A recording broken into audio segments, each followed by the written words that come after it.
A policeman humiliates a girl by taking away her prosthesis, unaware of who her family is.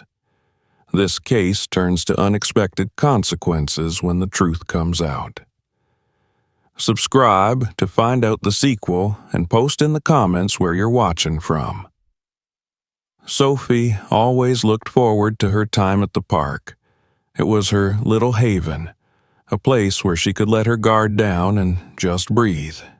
Each step she took with her prosthetic leg was deliberate, a testament to her resilience and determination to live life on her own terms. Today, her best friend Josh was with her, his energy infectious as he bounded along beside her, throwing playful remarks and laughing in his carefree way. Sophie smiled, allowing herself to feel at ease in this place, even though she could never entirely shake the weight of being different. The park was alive with laughter, distant chatter, and the occasional bark of a dog running freely across the open grass. She could feel the autumn air on her face, crisp but comforting, and she savored the feel of the sunshine streaming down, a soft warmth that made everything feel just a little bit better. Josh was animated, recounting an incident at school, his hands flying about as he told the story. Sophie listened intently, occasionally laughing, her gaze drifting across the park but always returning to Josh's eager face. As much as Sophie loved these moments, she was always aware of the way people looked at her. She could feel the subtle shifts in their glances when they noticed her prosthetic leg, a mix of pity, curiosity, and sometimes even disdain. Though she had grown used to it, the weight of those stares still rested heavily on her shoulders, a reminder that to some, she would always be different. But here, in this park, with Josh by her side, she could push those feelings away, even if only for a while. Their conversation continued, flowing effortlessly from one topic to another as they wandered along the paved path lined with golden and red leaves. Josh, who had a knack for making her laugh, threw his hands up dramatically, reenacting a scene from his story. Sophie couldn't help but laugh, the sound light and unguarded. She knew that with him, she didn't have to hide or worry about how she was perceived.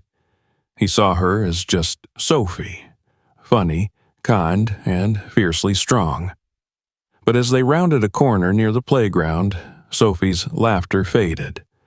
A tall, rigid figure stood at the edge of the path, watching her with an intensity that felt invasive.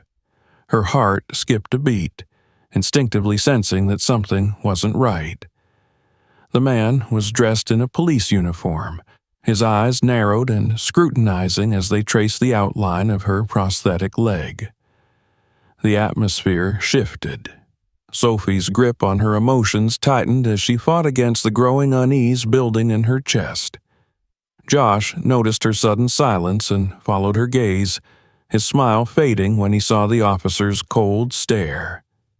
"What's his deal?" Josh muttered, a frown crossing his face. "Why's he looking at you like that?" Sophie shrugged, though the weight of the officer's gaze made her feel uncomfortable. She was used to curious glances, but this felt different, sharper, judgmental. It was as if he had already made up his mind about her, as if her very presence was somehow offensive to him. The officer approached them, his movements slow and deliberate. Sophie took a deep breath, trying to steady herself, but there was a pit in her stomach that she couldn't ignore. "Can I see some identification?" he demanded, his voice cold and lacking any trace of kindness. Sophie blinked, her heart racing. Identification? She was just a 12-year-old girl walking in the park with her friend. There was no reason for her to carry an ID, let alone expect to need one. I don't have any on me," she stammered, feeling suddenly small under his harsh gaze. The officer's eyes narrowed further, his face hardening. "And what about that leg? Where did you get it?" He gestured to her prosthetic with a curt nod, his tone laced with suspicion. Sophie's pulse quickened, her mind reeling. No one had ever asked her anything like this before, especially not with such an accusatory tone. She glanced at Josh, who looked just as bewildered as she felt. My leg?" she echoed, not quite believing what she was hearing. It's my prosthetic leg." The officer's lips pressed into a thin line. "I need to know where it came from. Do you have any documents for it?" Sophie's throat tightened. Documents? Who would carry documents for something so personal, so integral to who they were? She shook her head, slowly, confusion and fear clouding her mind. "No. I don't have anything like that with me," she managed to say, her voice barely above a whisper. Her hands started to tremble, but she clenched them into fists, trying to regain some control over herself. The officer's gaze turned colder. "So, you don't have any proof that it's legally yours, then?" Sophie's mind was spinning. Legally hers? How could he even ask that?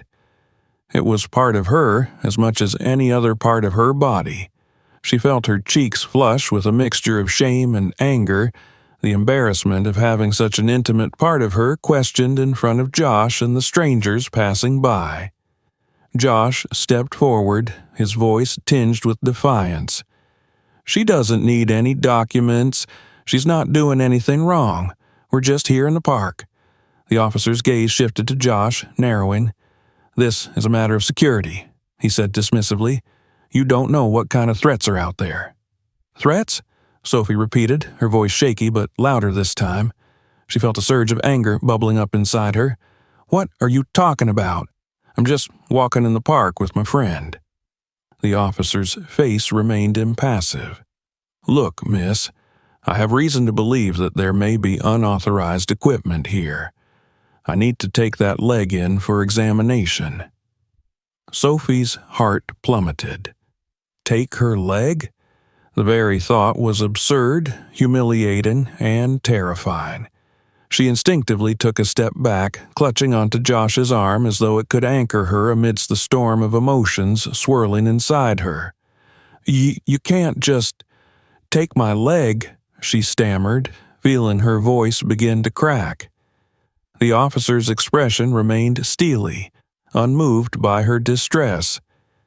"If you can't provide any documentation, then I'm afraid I have no choice." He reached down and began to unfasten the strap holding her prosthetic in place. Sophie tried to pull away, but his grip was firm, his actions methodical. She felt the coldness of his hand as he pried her leg away from her, leaving her standing on one foot, unsteady and vulnerable. A wave of humiliation washed over her, intensifying with each passing second. People around them had started to notice. Some murmured in surprise, others fumbled for their phones, capturing the scene. Sophie's cheeks burned with shame as she felt the eyes of strangers on her, witnessing her in one of the most humiliating moments of her life. Josh was at her side, his face a mix of horror and anger as he tried to shield her from the onlookers. "Give it back to her," he demanded, his voice wavering with barely controlled rage.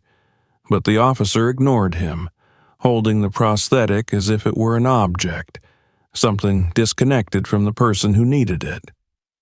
Sophie felt a tear slip down her cheek, but she quickly brushed it away, not wanting to give the officer the satisfaction of seeing her cry.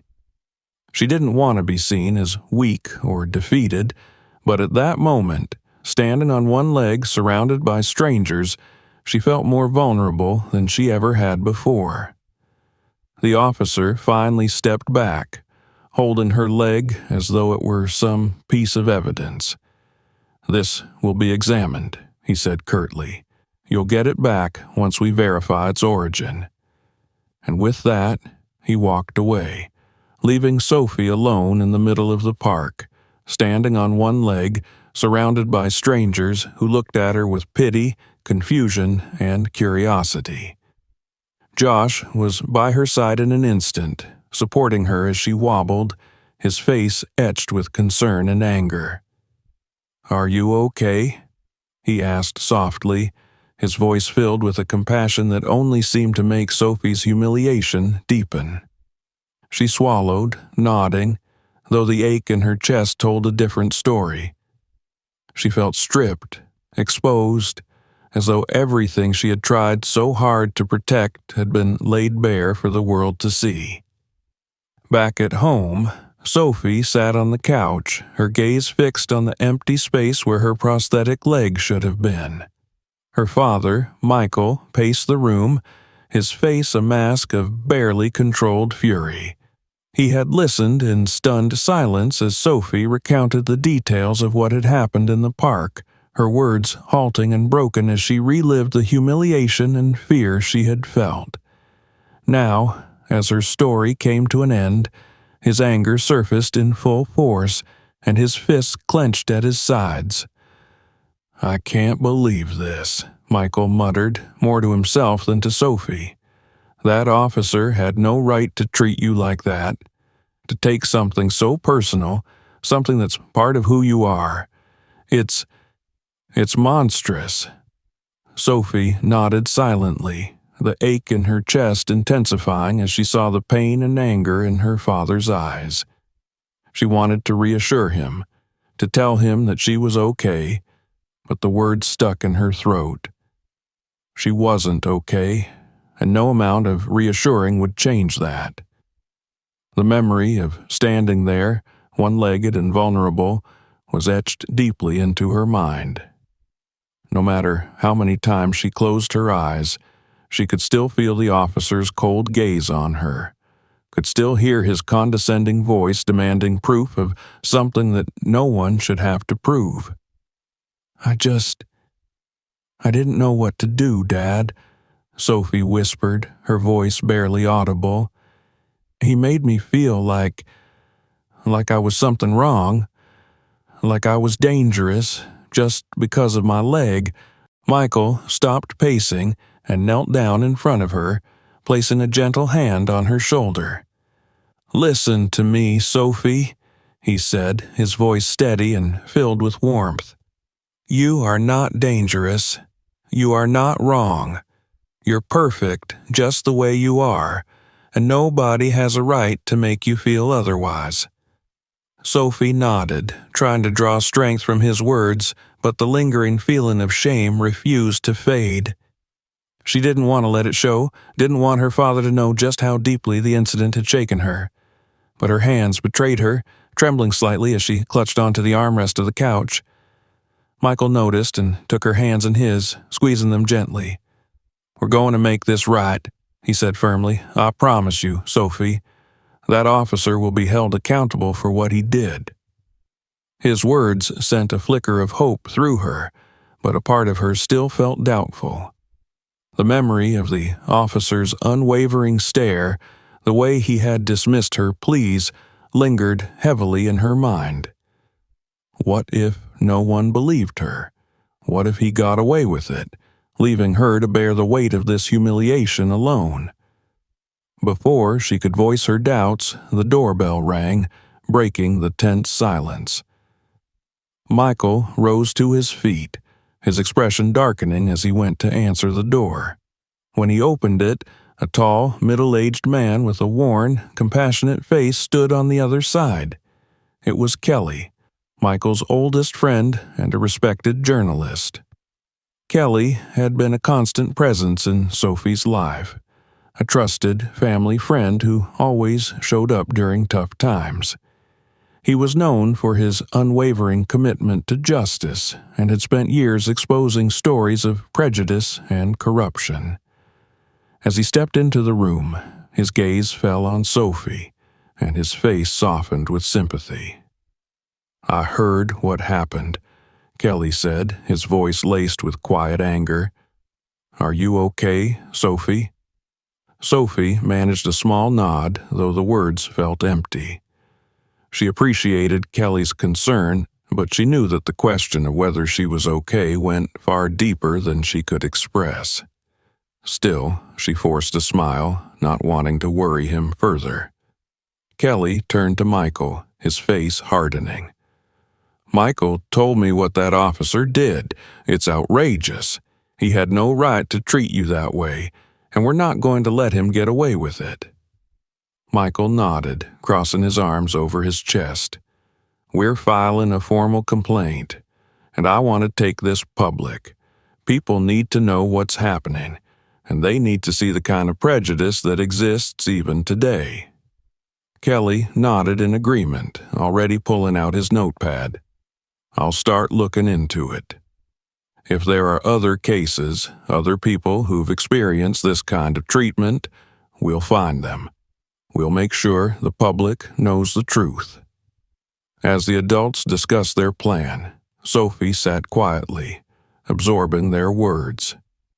She felt a strange mix of emotions: gratitude for their support, fear of the attention this would bring, and a lingering sense of shame that refused to let go. She didn't want to be the center of a controversy. She didn't want to relive that horrible experience again and again.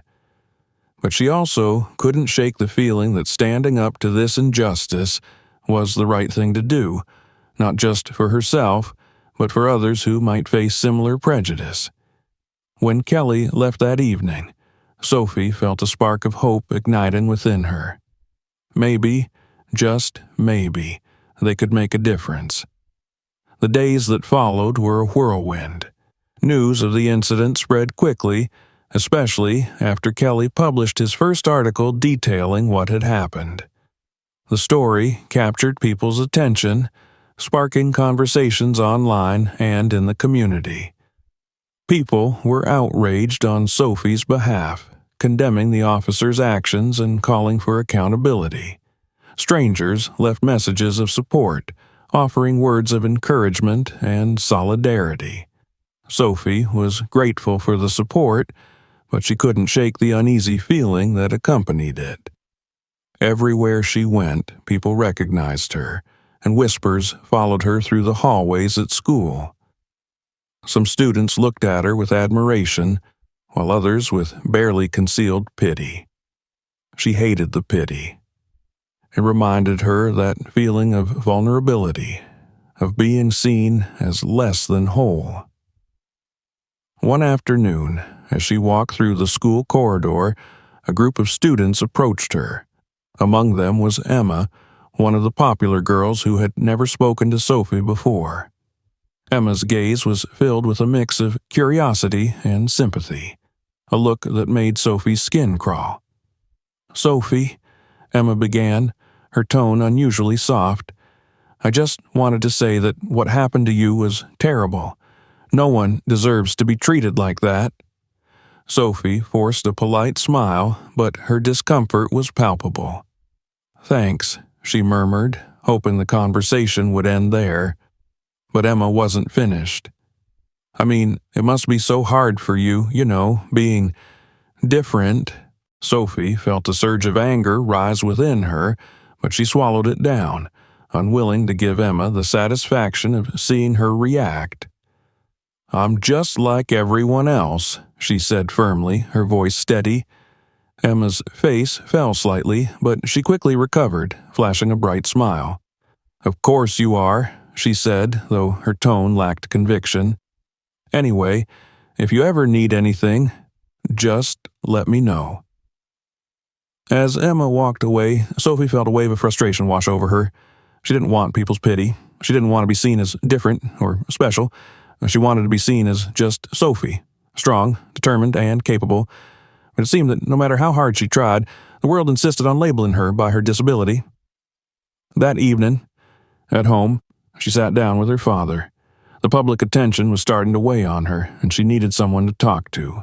Michael listened patiently as she poured out her thoughts, his gaze filled with understanding. "I get it, Sophie," he said softly. "All this attention, it's not easy. But remember, you're not just doing this for yourself. By standing up You're giving a voice to others who might be going through the same thing." Sophie nodded, though her heart still felt heavy. She knew he was right, but that didn't make it any easier. She wanted to believe that this was for a greater good, that by sharing her story she could make a difference. But part of her wished she could just go back to being invisible, to living her life quietly without the weight of people's expectations and pity. The next day, Kelly visited again, this time with new information. He had found evidence of other cases involving the same officer's stories of prejudice, unjustified stops, and complaints that had mysteriously disappeared.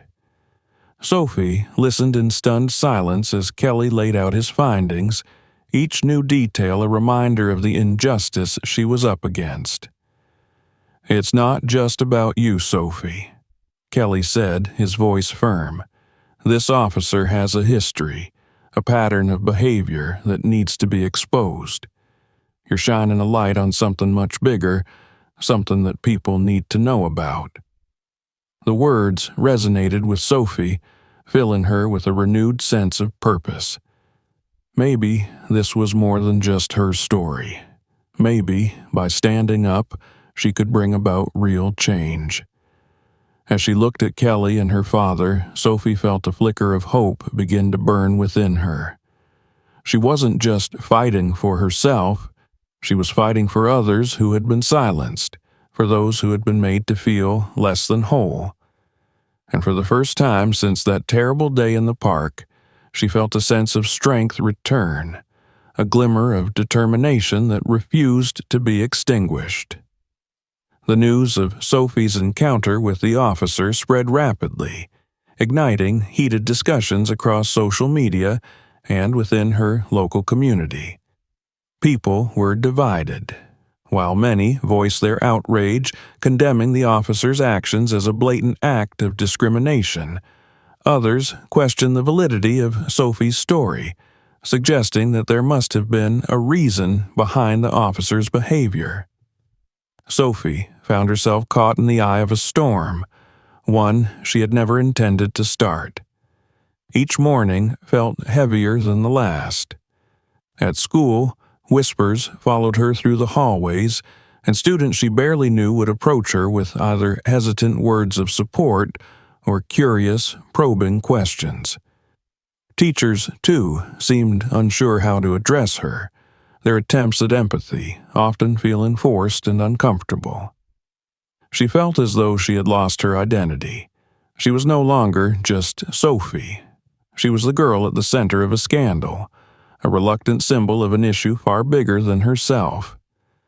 As the days passed, Sophie's family home turned into a hub of activity. Reporters gathered outside, cameras flashing as they attempted to capture glimpses of the family, hoping for statements or interviews. Sophie had barely set foot outside since the incident, her reluctance to face the world growing stronger with each passing day. One afternoon, she sat alone in her room, scrolling through endless articles, comments, and messages. Her phone buzzed with constant notifications, some from friends expressing their support, others from strangers who either cheered her on or questioned her motives. She couldn't resist reading the comments, even though each one seemed to cut a little deeper. Is she really that upset over a leg? She's making a big deal out of nothing. There are real issues out there. I hope she gets the justice she deserves. This is just another example of how messed up the system is. The words swirled together, creating a confusing mix of anger, support, pity, and misunderstanding. Sophie closed her eyes, feeling a wave of exhaustion wash over her. She hadn't asked for this, hadn't wanted to become a public figure, but now it seemed she had no choice. She felt her identity slipping away, replaced by the image others had crafted for her.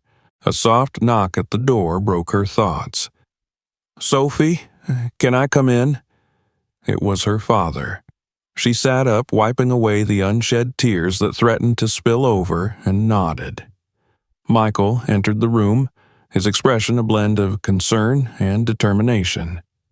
"Hey," he said gently, sitting beside her. "How are you holding up?" Sophie shrugged, unable to find the words to describe the weight pressing down on her. "I don't know," she whispered. "I feel lost. I didn't want this, Dad. I didn't want to be, I don't know, famous or whatever. I just wanted to be normal." Michael nodded, understanding. "I know, sweetheart. This isn't easy, and I wish I could take that burden from you, but I also want you to know that what you're doing, standing up for yourself, for what's right, it's important. You're not just fighting for yourself, you're helping others who may not have a voice." Sophie looked down, picking at the fabric of her shirt. I feel like everyone's staring at me now, like I'm some kind of spectacle. It's embarrassing." Michael placed a comforting hand on her shoulder.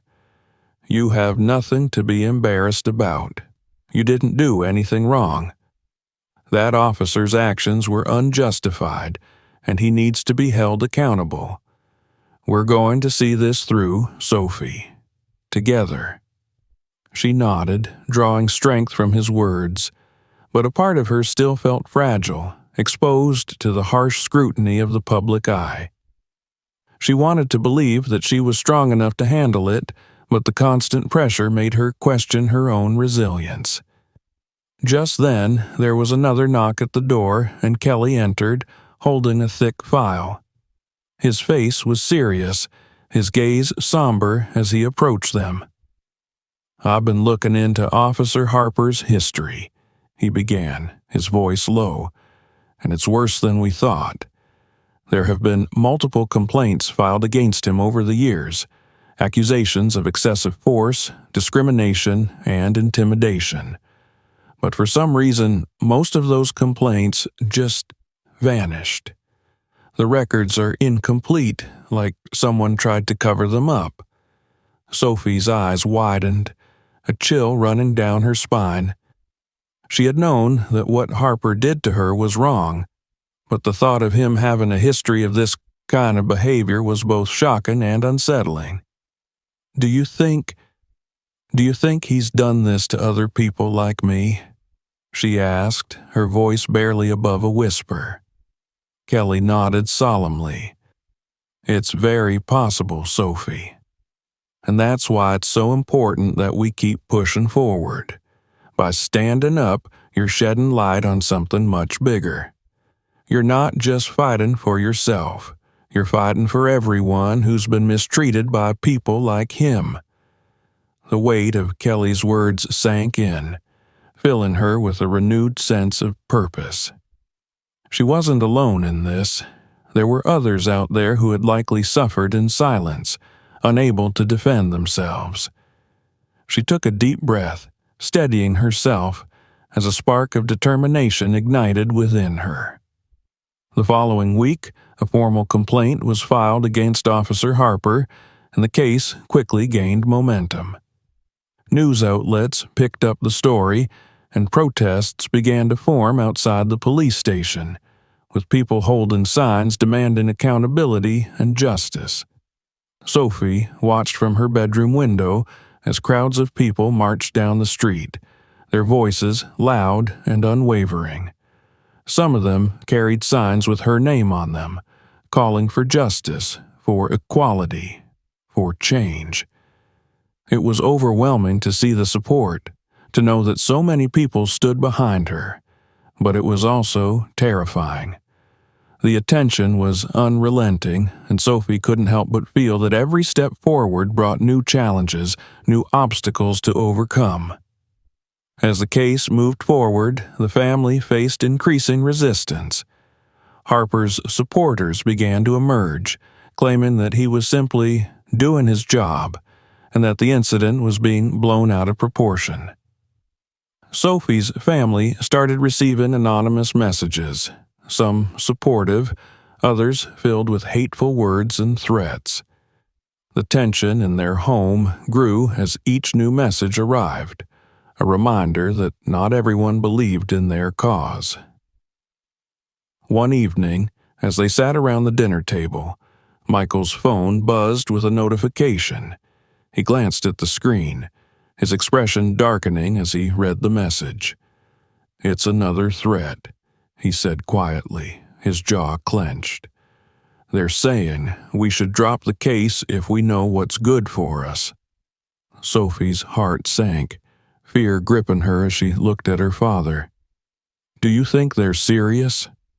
Michael hesitated, then shook his head. "I don't know, but I won't let anyone scare us into silence. This is too important. We're not backing down." The words were meant to reassure her, but Sophie couldn't shake the growing sense of dread that settled in her chest. The case was becoming more intense, more dangerous, and the pressure was beginning to take its toll on all of them. As the trial date approached, Sophie's school life grew increasingly difficult. Some students voiced their support, but others, influenced by their own biases or their parents' opinions, treated her with hostility. She overheard them whispering in the hallways, mocking her, questioning her story. One day, as she made her way to class, a boy named Tyler, known for his bullying tendencies, blocked her path. His face twisted into a sneer as he looked her up and down, his gaze lingering on her prosthetic. "So, you think you're some kind of hero now?" he taunted, his voice dripping with contempt. Sophie stiffened, feeling her cheeks flush. "I'm just standing up for myself," she replied, trying to keep her voice steady. Tyler scoffed. "Right, you're just looking for attention. People like you always want to be victims, don't you?" The words stung, cutting deeper than she would have expected. She wanted to stand up to him, to defend herself, but the weight of everything she had been through left her feeling drained. She forced herself to walk past him, ignoring his laughter that echoed down the hallway. When she got home that evening, she collapsed onto her bed, the exhaustion and frustration finally catching up with her. She felt trapped, caught between the desire to fight for what was right and the overwhelming urge to retreat from the world entirely. Her father found her later that evening, curled up on her bed, her face buried in her pillow. He sat beside her, gently rubbing her back, offering silent comfort as she let the tears flow. It was the first time she had allowed herself to cry since the incident, and she felt a strange relief in finally letting go. "You're stronger than you think, Sophie," Michael whispered, his voice filled with quiet conviction. "And you're not alone in this. We're all here for you. Me, Kelly, everyone who believes in you. Don't let anyone make you feel otherwise." Sophie nodded, the last of her tears drying as she took a shaky breath. She knew her father was right. She wasn't alone, and she wasn't weak. She had come this far, and she wasn't about to give up now. With newfound resolve, she sat up, meeting her father's gaze. She was ready to face whatever lay ahead, no matter how daunting it seemed. The road to justice might be long and filled with obstacles, but she would walk it with her head held high. This wasn't just about her anymore. It was about standing up to injustice, about proving to herself and the world that she was stronger than anyone could have ever imagined. Sophie woke up the next morning with a strange mix of dread and determination. The night's events had left her drained, but her father's words still echoed in her mind. "You're stronger than you think, Sophie." She clung to those words, letting them sink in and fill her with resolve. She wasn't just fighting for herself. She was standing up against a larger injustice, something that had been overlooked for too long. As she walked downstairs, she found her father in the kitchen, reading the latest newspaper article covering her case. His jaw was set, his gaze hard as he scanned the article, which detailed the community's reaction and the recent surge of support for Sophie. Her story had become a rallying point for those who had faced discrimination, and people were now looking to her for inspiration and hope. Michael glanced up when he heard her footsteps, his expression softening. "Good morning, Sophie," he said, his tone warm but laced with concern. "How are you feeling?" Sophie managed a small smile. "Better, I think. I still feel nervous, but I know I can't back down now." He nodded approvingly. "That's my girl. We're in this together every step of the way." As they sat down for breakfast, Sophie noticed a new tension in her father. His shoulders were slightly hunched and he seemed distracted, lost in thought even as he tried to offer her encouragement. She wondered if the weight of the case was starting to affect him too. She knew he was under a lot of pressure, not just from the public, but also from the anonymous threats they had been receiving. "Dad, are you okay?" she asked gently, her voice filled with concern. Michael hesitated, then sighed, placing his hand over hers. "I'm fine, sweetheart. Just worried, that's all. I want to protect you, to make sure you're safe. And this case, it's stirring up a lot of things. Not everyone wants us to see this through." Sophie felt a pang of guilt, but she pushed it away. She couldn't allow herself to feel responsible for the anger of others. She was fighting for something that mattered, and she couldn't afford to second-guess her choices now. "Dad," she said quietly, her voice steady, "I know this is hard, but I need to do this. Not just for me, but for everyone who's been treated like they're less than human. I don't want to live in a world where people can get away with this kind of thing." Michael looked at her, pride shining in his eyes. "I know, Sophie, and I'm proud of you. So many people would have given up by now, but not you. You're stronger than you realize." They shared a moment of silence, both of them drawing strength from each other. They were a team, united by a common goal, and they both understood the importance of what they were doing. No matter the obstacles, they would face them together. That afternoon, Kelly visited with new information. He had been digging deeper into Officer Harper's record, uncovering details that painted an even darker picture than they had initially realized. "There's a history here," Kelly began as they sat around the living room, the atmosphere tense with anticipation. "Harper has been involved in multiple incidents over the years, cases where he's abused his authority, targeted vulnerable individuals, and used excessive force. But each time the complaints were either dismissed or covered up. Someone in the department is protecting him." Sophie felt a chill run down her spine. The idea that this wasn't an isolated incident, that Harper had a pattern of behavior that had been allowed to continue unchecked, was both terrifying and infuriating. "Why would they protect him?" she asked, her voice filled with disbelief. "Why would anyone allow this to happen?" Kelly shook his head. "There's a lot at play here, Sophie.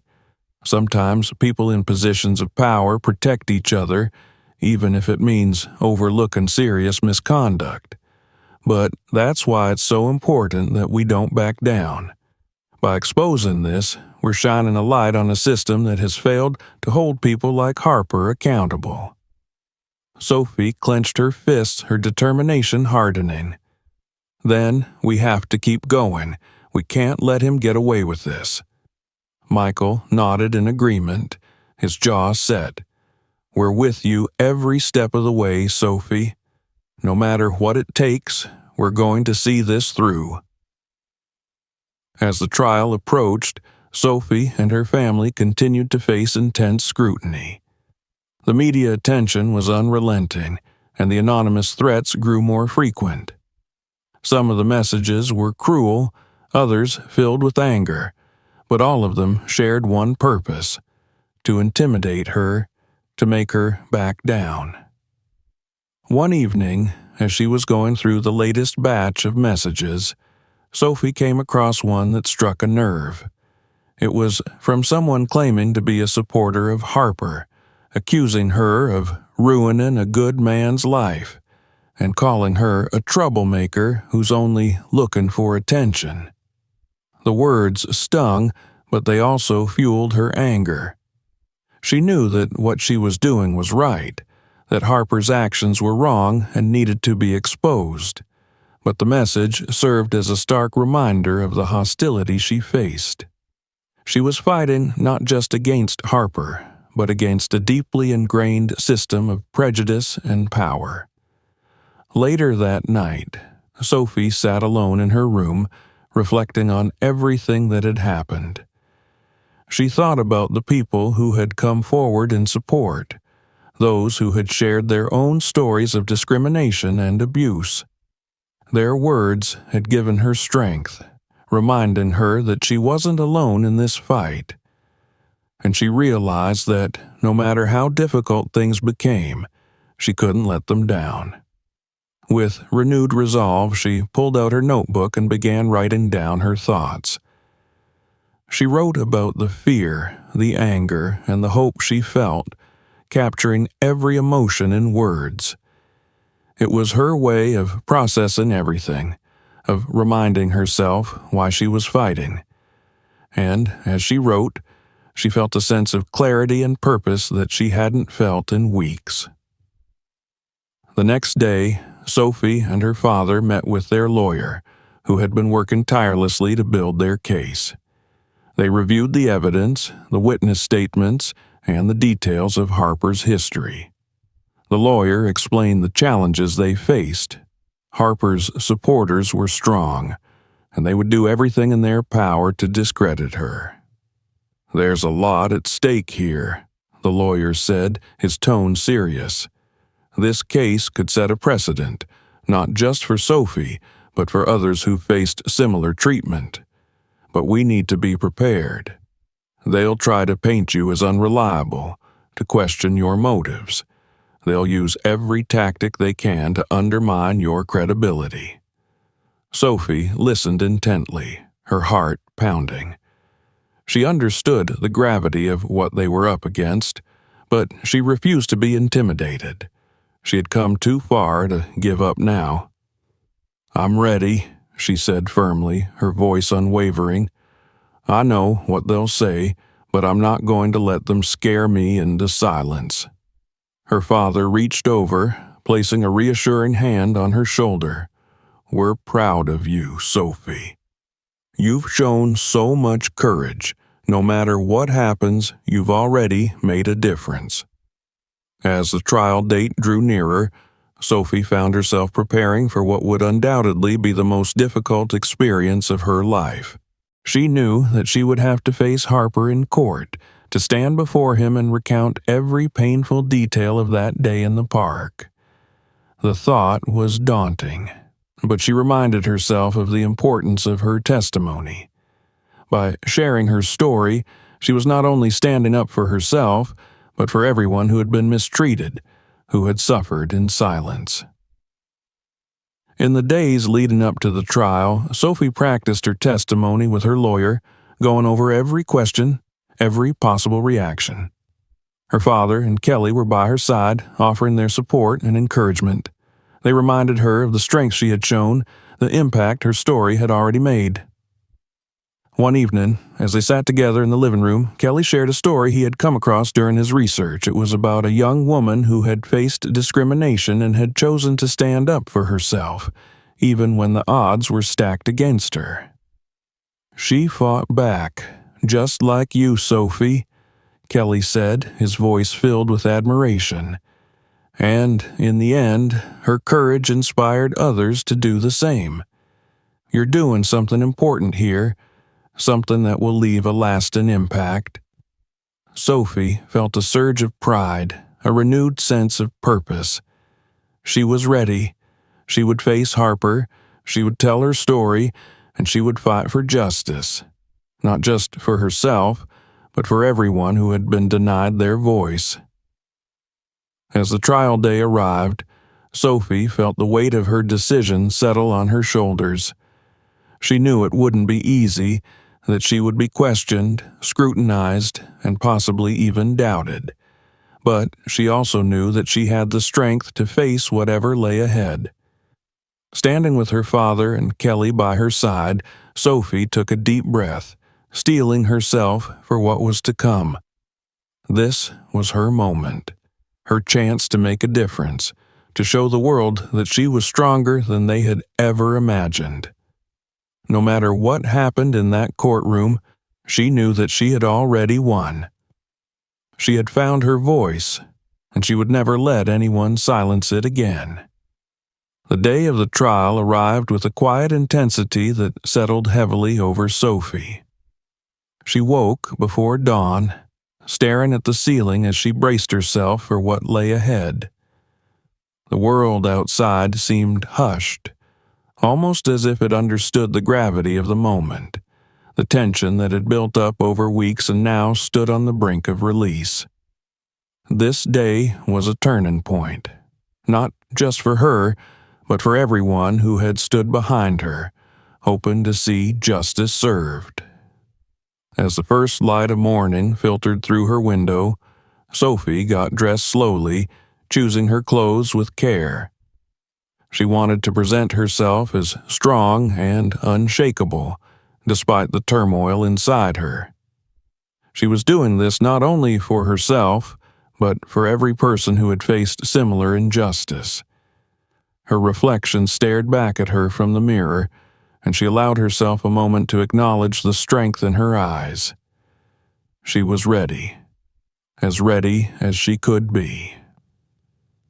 Downstairs, Michael was waiting for her, his expression a mixture of pride and worry. He gave her a reassuring hug, his arms wrapping around her protectively, as if he could shield her from everything she was about to face. "Whatever happens today, Sophie, I want you to know that I'm so proud of you," he said, his voice steady but filled with emotion. "You've shown courage beyond your years, and no matter the outcome, you've already changed lives." Sophie nodded, blinking back the tears that threatened to spill over. "Thanks, Dad. I'm scared, but I know this is the right thing to do." He smiled gently, squeezing her shoulder. "That fear just shows how much this matters to you, and that's what will give you the strength to see it through." The courtroom was filled with a charged energy when they arrived. Journalists, supporters, and curious onlookers crowded the benches, their eyes trained on Sophie as she entered with her father by her side. She could feel the weight of their attention, the anticipation in the air.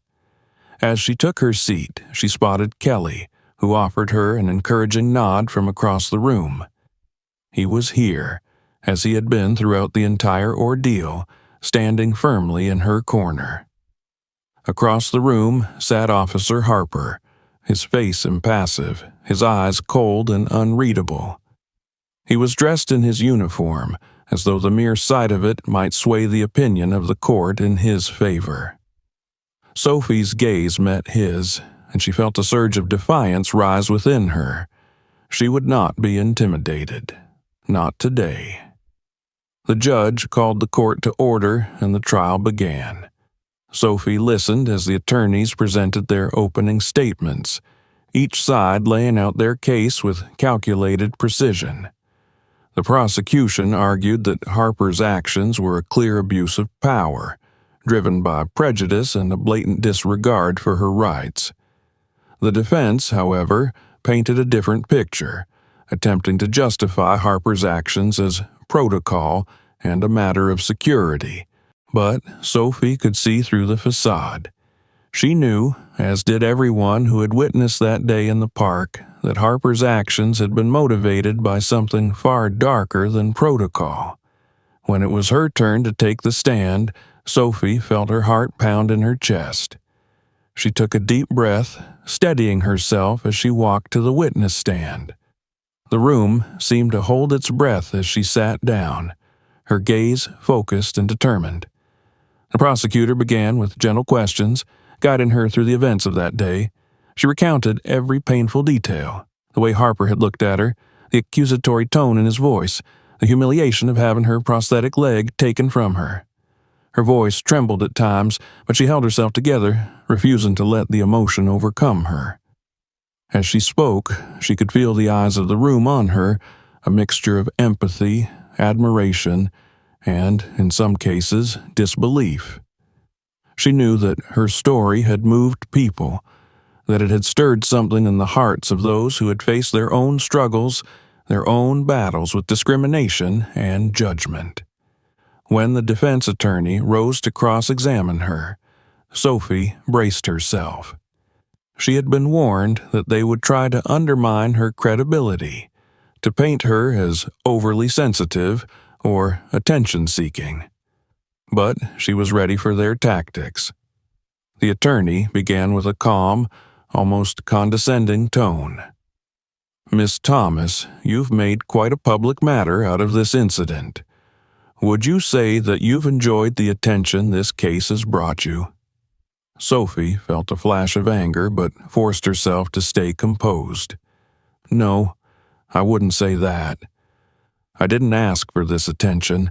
I just want to make sure what happened to me doesn't happen to anyone else." The attorney raised an eyebrow, a hint of a smirk on his face.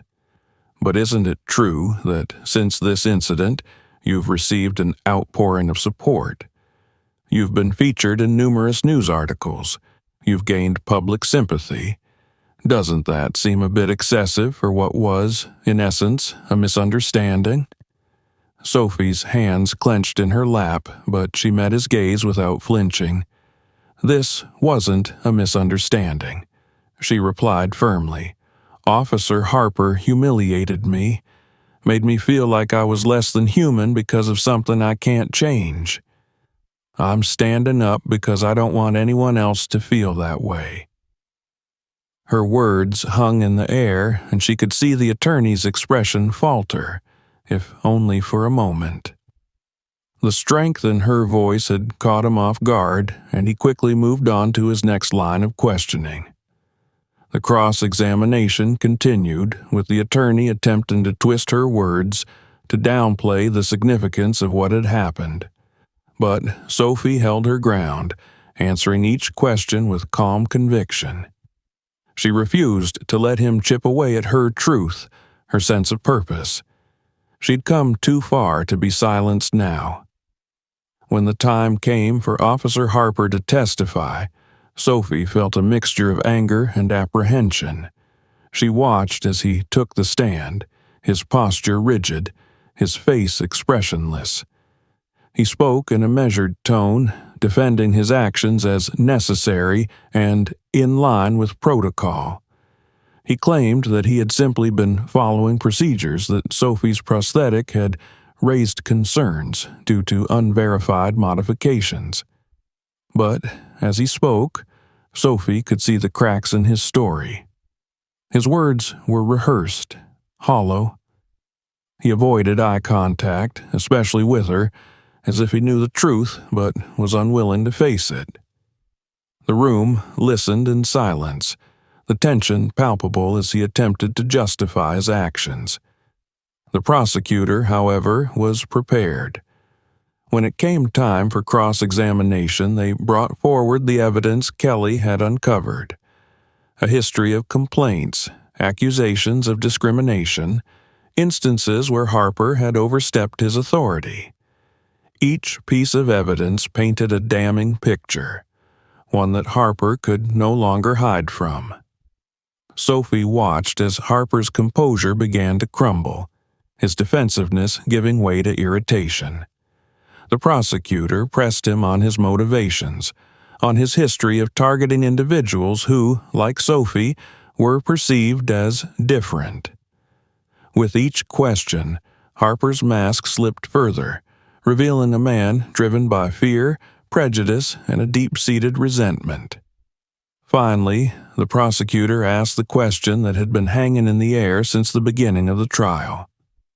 "Officer Harper, isn't it true that you acted out of personal bias, that you targeted Miss Thomas not because of any legitimate concern, but because of your own prejudice?" Harper's face twisted with anger, his carefully constructed defense crumbling in an instant. "I did what I thought was right," he snapped, his voice sharp. "People like her think they're entitled, that they deserve special treatment just because they're different." The room fell into a shocked silence, his words echoing in the stillness. Sophie felt a surge of disbelief and anger, a mix of emotions that threatened to overwhelm her. Harper's words had exposed his true feelings, his deep-rooted bias that had fueled his actions. The prosecutor turned to the judge, their voice calm but firm. "Your Honor, I believe we've heard all we need to hear." As the trial drew to a close, Sophie felt a mixture of relief and exhaustion. She had bared her soul, faced down the person who had caused her so much pain, and stood her ground. The judge called a recess before delivering the verdict, allowing the courtroom a moment to process everything they had heard. Sophie returned to her seat beside her father, who took her hand in his, giving her a reassuring squeeze. "You did incredible, Sophie," he whispered, his voice filled with pride. "No matter what happens next, you've made a difference." She nodded, feeling a sense of closure, a weight lifting from her shoulders. She had told her truth, had revealed the strength she hadn't even known she possessed. Whatever the outcome, she knew she had already won in ways that mattered most. When the judge returned, the courtroom fell silent, everyone holding their breath in anticipation. The judge's expression was stern, but there was a glint of empathy in their eyes as they looked at Sophie, then at Harper. "Officer Harper," the judge began, their tone firm, "your actions on the day in question were a clear abuse of authority. The evidence presented has shown a pattern of behavior that is not only unprofessional, but also deeply prejudiced. This court finds you guilty of misconduct and abuse of power." A ripple of relief swept through the room as the verdict was announced. Sophie felt a tear slip down her cheek, a mixture of joy and release. Harper's expression hardened, his jaw clenched as he processed the judgment, but she didn't care. Justice had been served. As the court adjourned, Sophie stood, feeling the support of everyone around her. Her father, Kelly, the community that had rallied behind her. She had faced her fears, confronted her oppressor, and emerged stronger than ever. Outside the courthouse, supporters and reporters surrounded her, but this time Sophie felt no fear. She faced the crowd with confidence, her voice steady as she thanked everyone for their support. "This wasn't just about me," she said, her voice ringing out clear and strong. "This was about standing up against prejudice, about showing that no one deserves to be treated as less than human. I hope that by sharing my story, others will feel empowered to stand up for themselves, to demand the respect and dignity they deserve." The crowd erupted in applause, and Sophie felt a warmth spread through her, a sense of purpose and fulfillment. She had turned her pain into strength, her experience into a beacon of hope for others. As she looked around at the faces in the crowd, she realized that this was only the beginning. She was ready to continue fighting, not just for herself, but for everyone who had ever been told they were different. Today, she had proven that she was so much more, strong, resilient, and unbreakable. The days following the trial felt like a whirlwind for Sophie. She was exhausted, but it was a good kind of exhaustion, the kind that comes after achieving something monumental. The weight that had been pressing down on her since that day in the park was finally gone, replaced by a feeling of relief and accomplishment. She had stood up, faced her fears, and against all odds, she had won. The media coverage was relentless, with news outlets across the country reporting on the case, hailing it as a groundbreaking victory against discrimination and abuse of power. Sophie found herself in the spotlight once again, but this time the attention didn't feel like a burden. She knew that her story had resonated with people, that it had sparked conversations and opened people's eyes to issues they hadn't considered before. Officer Harper, meanwhile, faced the full consequences of his actions. The verdict against him meant that he was dismissed from his position, and the police department launched an internal investigation into the allegations of misconduct that Kelly had uncovered. It wasn't just Sophie's case that came to light. Numerous others had stepped forward, recounting their own experiences with Harper, each story adding to the growing pile of evidence against him. With each new testimony, it became clearer that Harper's actions had been enabled by a system that had failed to hold him accountable.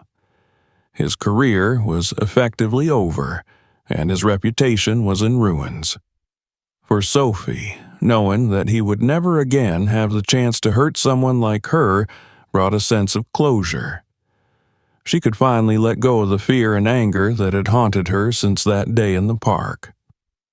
One crisp autumn afternoon, Sophie and her father sat together on a park bench, the same bench where she and Josh had been that fateful day. The park looked different now. It felt different, too. The memories of that painful experience were still there, but they were no longer all-consuming. Instead, they were a part of a story that had a beginning, a middle, and an end. Michael looked at his daughter, pride evident in his eyes. "You know, Sophie, when this all started, I was so worried about you.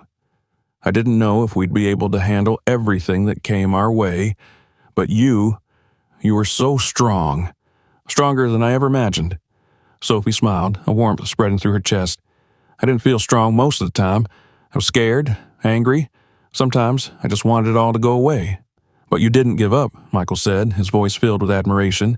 "You kept going, even when it was hard, even when people doubted you. That takes real courage." Sophie thought about everything she had been through, the pain and humiliation, the long nights of doubt, the constant whispers and stares. It had been a journey she hadn't chosen, but one that had changed her in ways she hadn't anticipated. She had discovered a strength within herself that she hadn't known was there, a strength that would carry her forward, no matter what challenges she faced in the future. I think I needed to do this," she admitted, her voice soft. "Not just for me, but for everyone who's been made to feel less than they are. I want people to know that they don't have to stay silent, that they have the right to stand up for themselves." Michael squeezed her hand, a proud smile lighting up his face. "You're already making a difference, Sophie. People are listening, and they're learning from what you did. You've given them hope." They sat in comfortable silence for a while, watching as families strolled by, children laughing and playing in the crisp autumn air. Sophie felt a sense of peace that she hadn't felt in a long time. She was no longer just the girl with the prosthetic leg, the girl who had been humiliated by an officer. She was Sophie, strong, determined, and unbreakable. As the weeks passed, Sophie's life slowly returned to normal, though normal now held a different meaning. She received messages from people across the country, some of them thanking her for her courage, others sharing their own stories of discrimination and struggle. Each message reminded her that she had become a symbol of hope for others, a beacon for those who felt unseen and unheard. Inspired by her experience, Sophie and her father decided to start an organization dedicated to supporting individuals who face discrimination due to disability. They wanted to provide resources, legal support, and a platform for those who needed a voice. It was a daunting task, but one they both felt passionate about. Kelly, who had been instrumental throughout Sophie's journey, offered his assistance in launching the organization.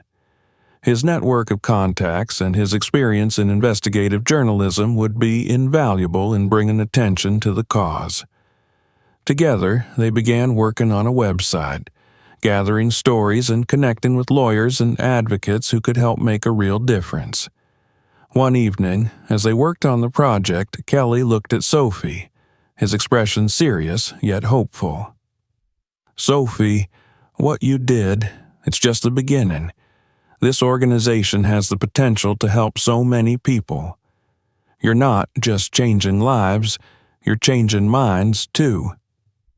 Sophie felt a surge of pride and determination. She knew that there would be challenges ahead, that the fight for justice and equality was far from over. But she also knew that she was ready. She had found her voice, and now she was using it to empower others, to build something that would last beyond her own story. The following spring, Sophie returned to the park, this time with a group of supporters from her newly established organization. They had organized a community event, inviting people to come together, share their stories, and show solidarity. It was a beautiful day, the sun shining down as people gathered, their faces filled with hope and resilience. Sophie took the stage, her heart racing with anticipation. She looked out at the crowd, a diverse mix of ages, backgrounds, and experiences. She could see the determination in their eyes, the strength that had carried them through their own struggles. Taking a deep breath, she began to speak. "A year ago, I stood right here in this park, feeling humiliated and helpless. I was made to feel like I was less than human, simply because of something that makes me different. But today, I stand here proud, not just of who I am, but of all of you, everyone who has come together to say that discrimination has no place in our world." The crowd erupted in applause, and Sophie felt a wave of emotion wash over her. She had found her purpose, her path, and she knew that together they could create lasting change. After the event, people approached her, sharing their gratitude, their stories, their dreams for a more inclusive world. Each conversation strengthened her resolve, reminding her of the power of unity, of the impact one voice could have when joined by others. As the sun set and the event came to a close, Sophie stood at the edge of the park, watching as people dispersed, their laughter and voices lingering in the air. She felt a profound sense of fulfillment, knowing that her journey had led to something far greater than herself. This was just the beginning, she realized. There would be more battles to fight, more injustices to confront. But with her family, her friends, and a community of supporters by her side, she knew she could face anything. Sophie took a deep breath, a smile spreading across her face. She was ready for whatever lay ahead. She had reclaimed her dignity, her strength, and her purpose. And now, she was determined to build a world where everyone, no matter their differences, would be treated with the respect and equality they deserved. Thank you for watching this episode. Subscribe to the channel so you don't miss new stories, and be sure to check out the other videos. There's a lot more interesting stuff to come. Write in the comments where you're watching from, and see you in the next episodes.